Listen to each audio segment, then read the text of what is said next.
The movie's for everyone. I mean, it definitely has a lighthearted, silly, fun adventure kind of energy to it, and I think that skews into a younger kind of demo. But that means it's safe for them, it's fun for them. That means it's fun for the whole family, hopefully. And with themes like creativity and imagination and believing in yourself, that applies to everybody.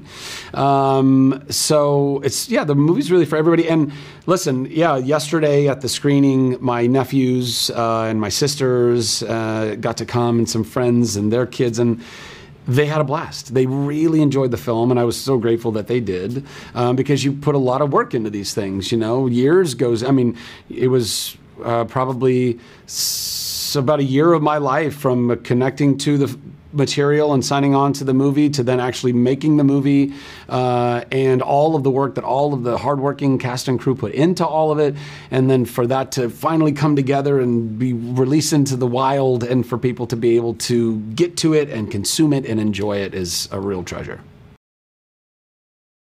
Well, I think it's quite literally imagination manifests. I mean, you know, it's this very optimistic soul in Harold who knows no real suffering, because he's not from a world that has any of those types of things that would make you feel down or sad or angry or hurting or anything like that.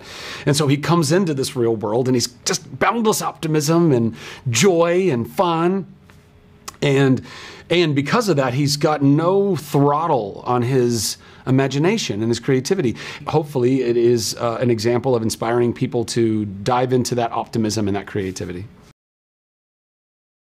I think deep down we all want to be living in a world where we're not burdened by the sadness, which is also not to say that we don't need those types of things. I think in order to be a full, well-rounded soul, we need to understand what it means to experience loss and anger and fear, but to not dwell in those negative energies, to experience them, to process them, to learn from them, to grow from them, but ultimately to get to the other side of those things and fulfill wishes. We are all capable of going and doing that, but we need to have the faith in ourselves and believe in ourselves, and hopefully help other people to believe in themselves, so that collectively we can go and fulfill these wishes for ourselves individually and wishes for what we all want collectively.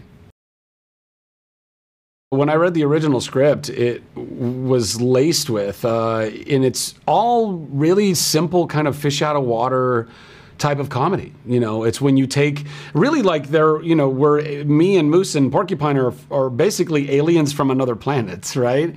And we get thrown into this new planet of the real world, and it works very different than ours. We don't understand the social cues. We don't understand how this stuff works. We don't understand the consequences of our actions, because in my world, I could just draw a new solution.